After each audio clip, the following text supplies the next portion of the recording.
perkenalkan kami dari kelompok teori Joseph De Vito. Saya Daryanto dengan NIM 125106131 dan ada teman saya yang bernama. Nama saya Ditya Pratama Putra dengan NIM 125106168.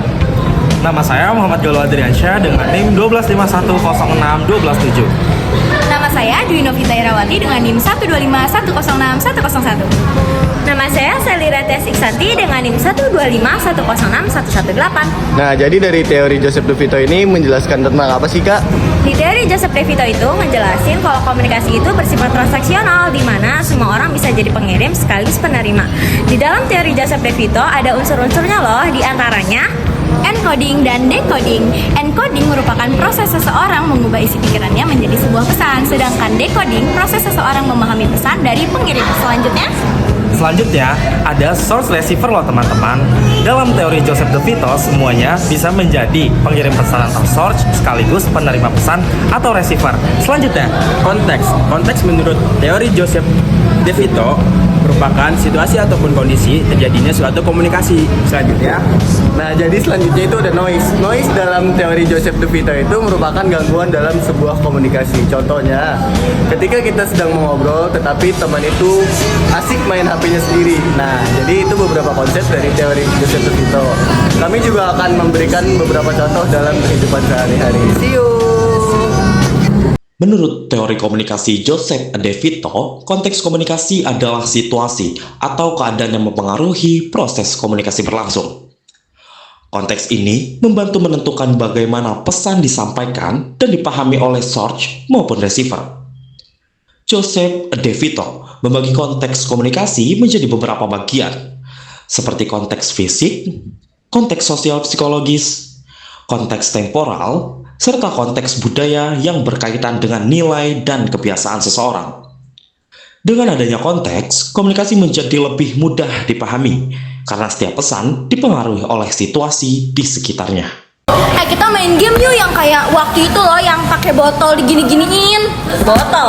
Iya, namanya apa ya? itu yang sempat kita main di kelas kan? Iya. Itu botol flip namanya. Oh, Yang apa tuh yang begini ya, yang gitu ya? Nah iya, cuman kalau di waktu itu kita main di kelas tuh, itu kalau misalkan nggak berdiri kayak gini, itu nggak dapat poin Vi. Oh, bener berdiri ya? Berdiri. Oke, paham.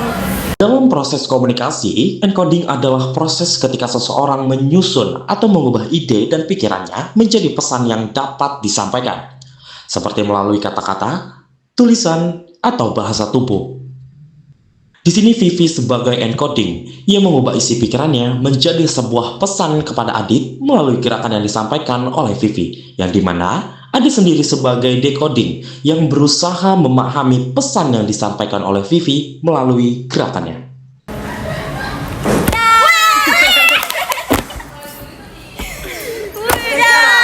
kalian lagi main botol flip ya? Iya. Baru berhasil nggak? Tadi berhasil. Oh, udah sekali. Kalian mau tahu nggak ada fun fact lainnya loh? Apa tuh? Nih, kalian nggak tahu ya? Kalau berdirinya botol flip nggak seperti ini aja loh, tapi ini juga dapat poin sih satu. Cuma iya. kalau ditutupnya, dia dapat poin 2. Oh iya, mau coba nggak, Cel? Boleh. Coba dong, Coba Cel. coba ya. Iya. Ini gini nih awalnya. Iya.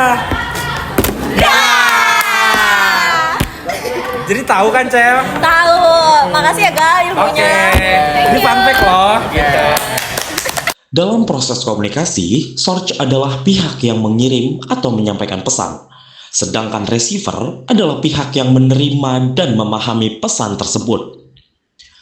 Di sini, Galuh berperan sebagai source, yang dimana Galuh menyampaikan pesan kepada Selira tentang penjelasan games bottle flip, dan Selira sendiri sebagai receiver, yang berperan sebagai penerima pesan dari penjelasan yang Galuh sampaikan. Kita lagi kerjain tugas peneliti jurnalistik buat ITSK, penting banget. Aduh. Gue gak kedengeran lu ngomong apaan, Yanto. Iya sih, aduh Berisik banget. ini di jalan Sumpah, raya iya. terus di sini juga. Aduh. Dit, lu ngapain dulu kayak sih, Dit? Sorry, tau gue ngantuk banget. Ini kita pengen ngerjain UTS, Dit. Lu juga lu. Fokus dikit lu buat Gimana, UTS ini gimana? kita. Nanti kalau nilai kita kecil gimana lu? Sorry ya guys. Iya, Gal, gimana sih? Kan ini kita tugasnya banyak. Kok lu malah main HP gitu sih? Bukannya nggak dengerin. Kita harus fokus guys. Iya. Ini kita pusing banget. Gimana Sumpah. sih? Bu Neti galak banget. Aduh, Sorry. kayak Kita harus kepikiran keren guys banget nih tugas semuanya. kita banyak. Ayo kita fokus dong. Yuk. Ayo kita bahas ya. Juga nih di sini.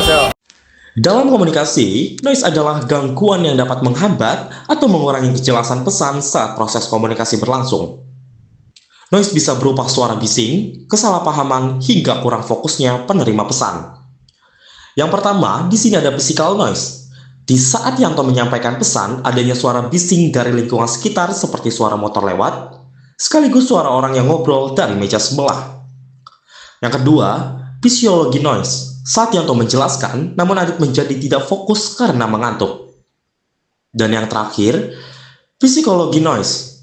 Ketika Selira sedang stres kepikiran tugas lain, ditambah melihat Galuh yang sibuk sendiri dengan handphonenya, dan Adit yang mengantuk, membuat Selira meluapkan emosinya kepada mereka. Akibatnya, komunikasi yang mereka laksanakan menjadi tidak lancar atau efektif. Nah, berikut beberapa penerapan dan contoh dari teori Joseph De Vito. Sekian dari kelompok teori Joseph De Vito, semoga bermanfaat. Terima kasih.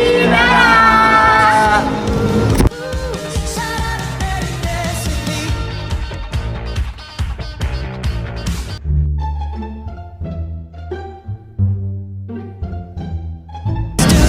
Sesuai gua aja deh ya. Nah, berikut penerapan dari Wah, 3. Sekian dari kelompok kami. Wassalamualaikum warahmatullahi wabarakatuh.